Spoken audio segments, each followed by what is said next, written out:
Picture this. You've made your last mortgage payment. 30 years of hard work. The house is finally yours. Except it isn't, because every single year you still owe property taxes to the government. Miss a few of those payments and they take it back. The home you spent 3 decades paying off, gone just like that. But right now in 2025, 5 states are saying enough. They're not talking about reducing property taxes.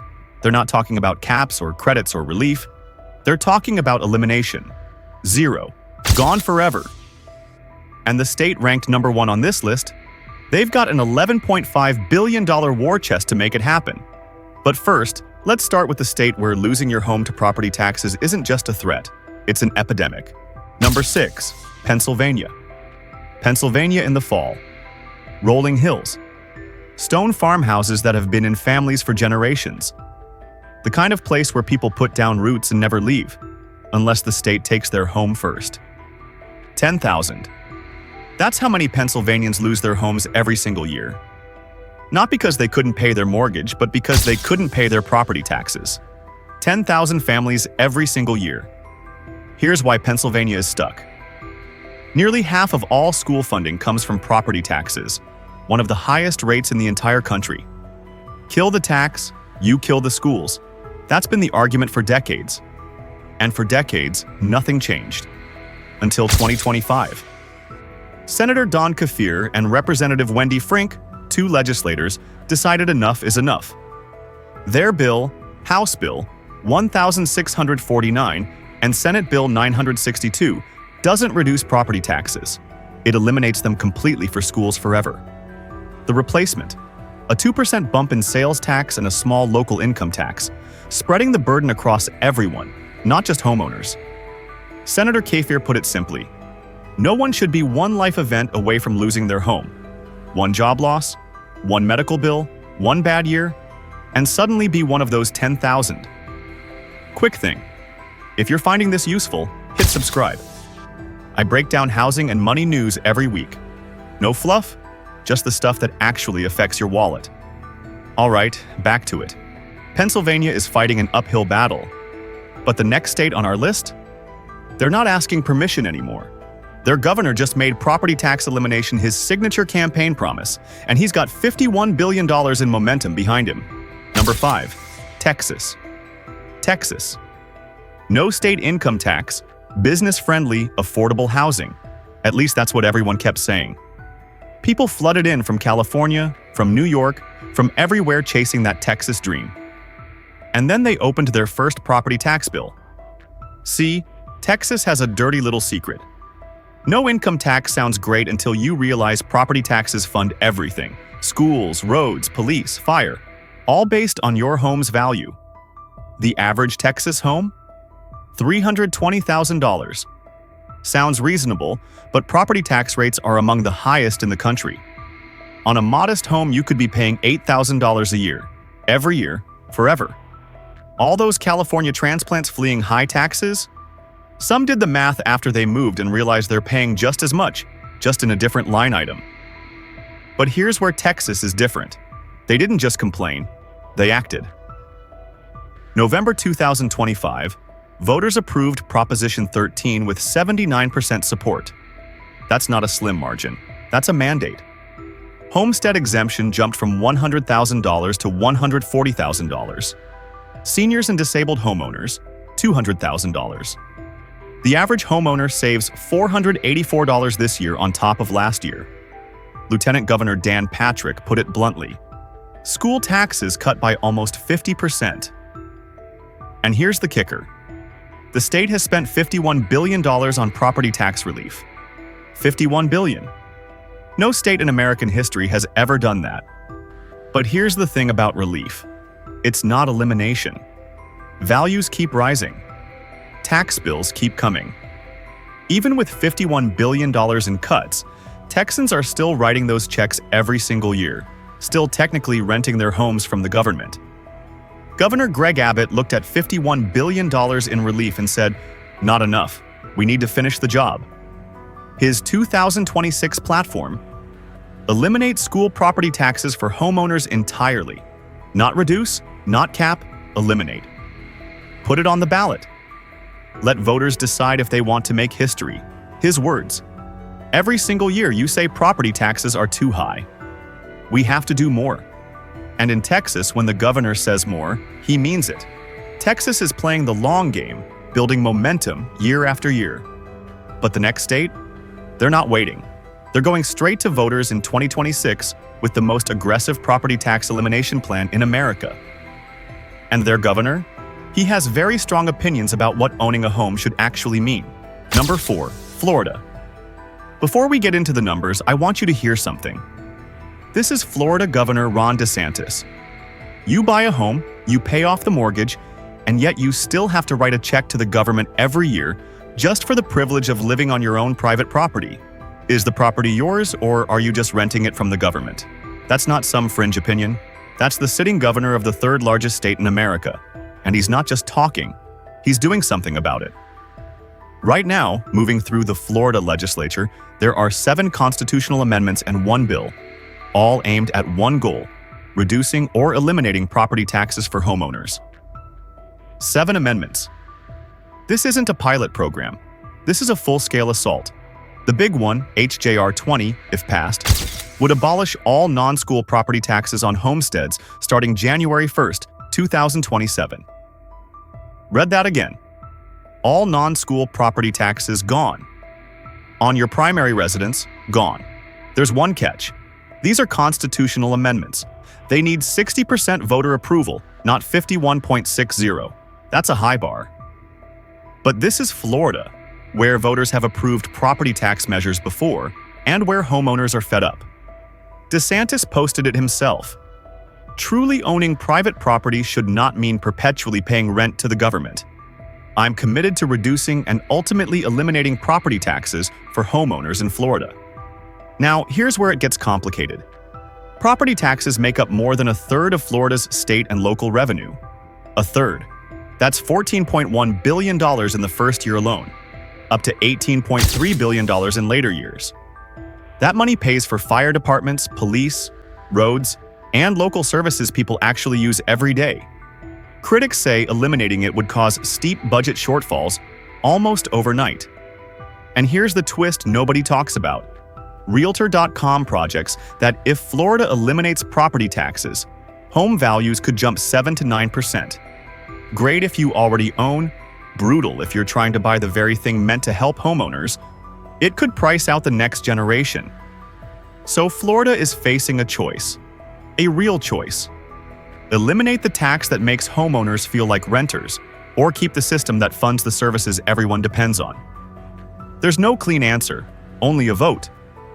And that vote is coming. In 2026, Florida could become the first state in American history to eliminate property taxes, or voters could say it's too risky. Florida's battle is playing out in the State House, politicians making moves, voters waiting to decide. But the next state on our list, this isn't about politicians at all. This is about regular people. Homeowners who got so fed up they started a movement to rewrite their state's constitution without permission from anyone.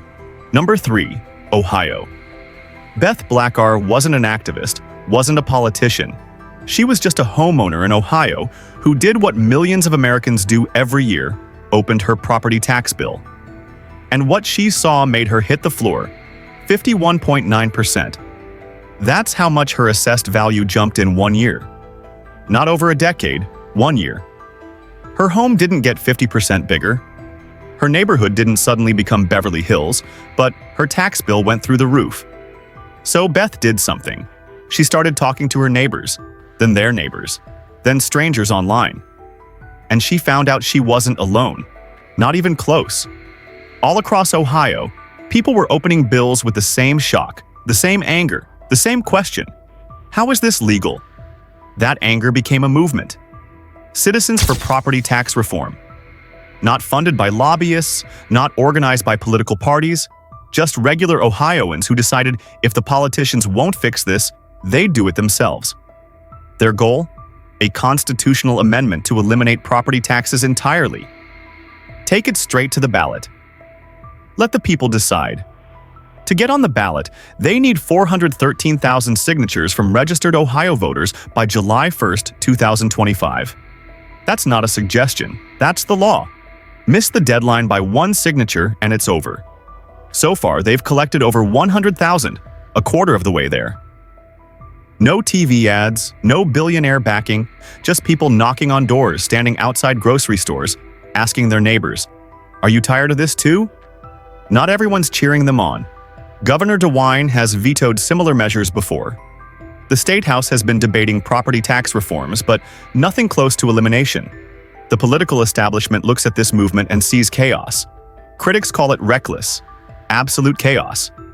One lawmaker said, "No replacement plan, no clear funding for schools, for police, for fire departments, just elimination and figure out the rest later." But here's what the critics don't understand. These aren't people who woke up one day wanting to blow up the system. These are people who played by the rules for decades and watched the rules change on them. One supporter put it this way: "The property tax is immoral. Private property is the foundation of a free society. The ability for the government to take away something you rightfully own, that's not ownership, that's permission."